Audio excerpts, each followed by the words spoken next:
let's make our way up to the knee, because the knee is actually at the top of many people's list of things and subjects to talk about in anatomy. In fact, knee pain is probably just as popular as back pain. Not just in yoga, of course. Outside of yoga, many people suffer from knee pain and knee problems. People who run or climb or play tennis, all of them potentially have trouble with their knees. The thing to remember regarding yoga and the knee is that the ultimate pose for a yogi, or the pose that's associated most closely with yoga, is lotus pose. And unfortunately, yoga is a cultural transplant. This is how my teacher, John Scott, described it. Yoga has been plucked out of India and placed in the United States or in the West in general, and we don't do the same things that they do there. And in India, it's assumed that you can do lotus, that you can take both legs and cross them across each other. In fact, people in India, because I've been a few times, regularly sit on the floor to do all kinds of things. Now, these days, people are definitely sitting in chairs a whole lot more. But yoga came out of a culture where people sit on the floor. People squat to do work. People sit in lotus to pray, to cook, to eat, and do all kinds of activities. So as a result, the hips and the knees and the ankles are all already open. So let's look more closely at the knee and see what we discover. The first thing that you should understand about the knee is that the two longest bones in the body come together to make the knee joint, which is called the femorotibial joint. What's the big deal of two long bones? The idea is that the skeletal system works with levers. And so basically you have two very long lever arms. And if you think about moving a big rock with a stick or changing a bolt on a tire, if you have a very short stick, it's going to be very difficult to move a very big rock. But if you wedge a very long stick in, you get more leverage. So it's beneficial if you're moving a big rock. So a longer lever generates more force. And so when you put these two long levers together, we end up generating a lot of force through our knee.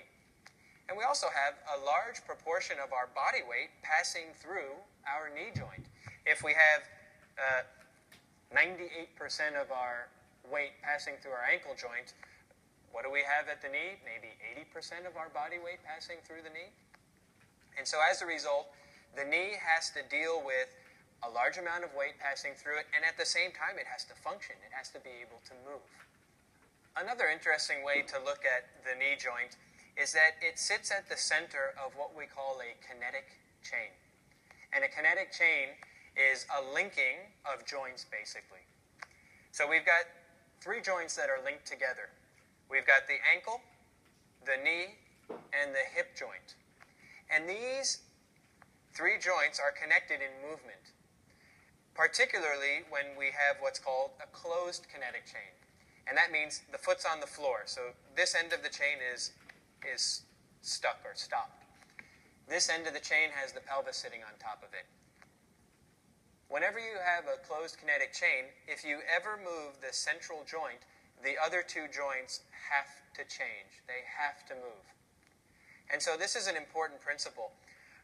Whenever you find dysfunction at a joint, it's always a good idea to look at the joints that surround it, because this happens throughout the body.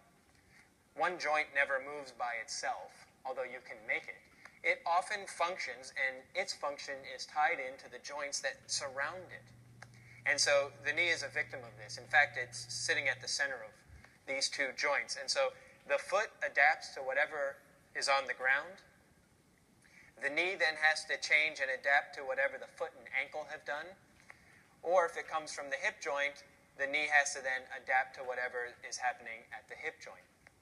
And so if we look at the basic movements of the knee, we see that the basic movement is flexion and extension. This is what most people are familiar with at the knee joint. But there's another action that happens. Once the knee bends 10 degrees or more, it then has the ability to rotate externally and internally underneath the knee joint. So that is, the tibia does external rotation and internal rotation. And you can look at that on me. So if I straighten my leg for a moment, so I'm going to engage my quadriceps and hold the knee firm. If I try to make the inside of my foot touch the floor, this movement, or then go to the other side, this movement happens at the hip joint. But the moment I bend my knee, the femur is not going to move anymore, and so this movement, all of this movement is happening at the knee joint. But it's the tibia that's rotating underneath it. So if I put these more or less side by side for you, internal rotation, external rotation. Internal rotation, external rotation of the lower leg. This is normal movement. This is natural movement. It gives us the ability to plant our foot, pivot, so playing tennis, playing football. All of these require us to plant our foot, and basketball. All of these require us to pivot at the knee joint. At the same time, this is often what gets us in trouble. So if we look even more closely at the knee joint, I've got this wonderful little model. 3 bones come together at the knee joint, although I already told you it was the femur meeting the tibia. There's one more that I didn't mention, and that is the patella. And the patella is used as a guide.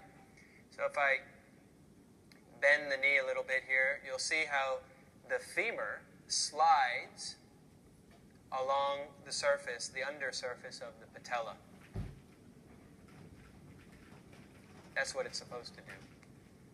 And so as a result, the patella keeps a certain alignment of the tibia and the femur moving against one another. It also creates, you'll notice that this is representative of the quadriceps tendon. That is the muscle group that sits on the front of the thigh. So this group of muscles comes together and merges together around the patella, and then drops down and attaches onto the tibia here.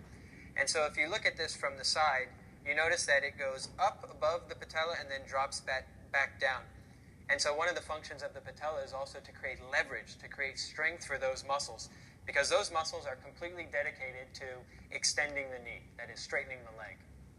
We've got 3 bones coming together, and we've got 4 major ligaments around the knee joint.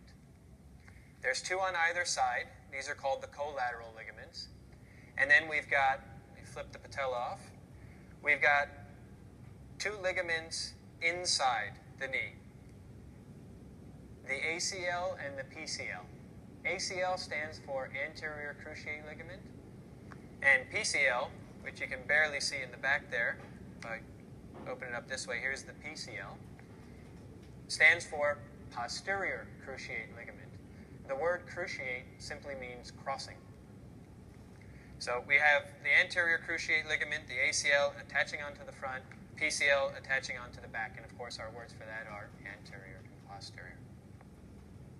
So the collateral ligaments are also named, and this collateral ligament is on the inside, so it's the medial collateral ligament.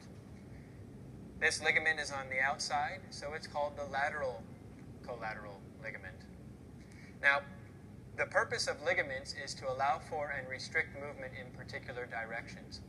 So the 2 collateral ligaments prevent side-to-side movement. So if I bend the knee sideways, you'll see how the lateral one's going to get short and the medial one is going to get longer. As I bend the knee, you'll see that this medial collateral ligament gets stretched and lengthened. If I go the other way, the lateral one gets stretched and lengthened. So football players, when they get tackled from the outside of their knee and the knee buckles this way, often what they tear is the medial collateral ligament. The cruciate ligaments in the center have a few functions. The first one is to literally bring these 2 bones together, to hold them together relative to one another. The second important component is preventing the tibia from sliding forward or backwards. And so if you watch the anterior cruciate ligament as I slide the tibia forward, you see how it starts to get stretched out. If I did the opposite, you'll find that the PCL starts to get stretched out. So they prevent movement forward and backwards of the tibia, not in flexion and extension, but just moving forward and backwards. The other restriction that they apply is in rotation, and this is primarily the role of the ACL, and that is the ACL prevents internal rotation of the lower leg. So as I rotate the tibia inward, you see that the ACL actually gets stretched. And of course, if you stretch it too far, it tears. And so this is an important point of tearing of ligaments. It's not often what people think. Most people consider that when you tear a ligament, it rips in half, like as if I ripped a sheet of paper in half. But actually that doesn't happen. Ligaments have a natural amount of stretchability, of flexibility, and elasticity to them. And so when we look at the fibers in a ligament, we find that they're actually coiled, like a spring or a slinky. And you can imagine if you stretch a spring past a certain point, it doesn't quite go all the way back together. The same thing happens in a ligament. You can stretch it to a certain point that is normal and natural, and it will return. And if you stretch it past a certain point, it will not return. And the moment you've gone past that point of natural flexibility, you've torn it.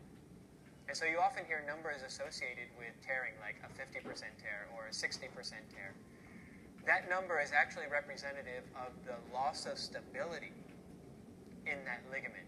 The last component of the knee joint that I want to discuss is the meniscus. The meniscus are two separate semicircular shaped pieces of cartilage that you find on the inside of the knee.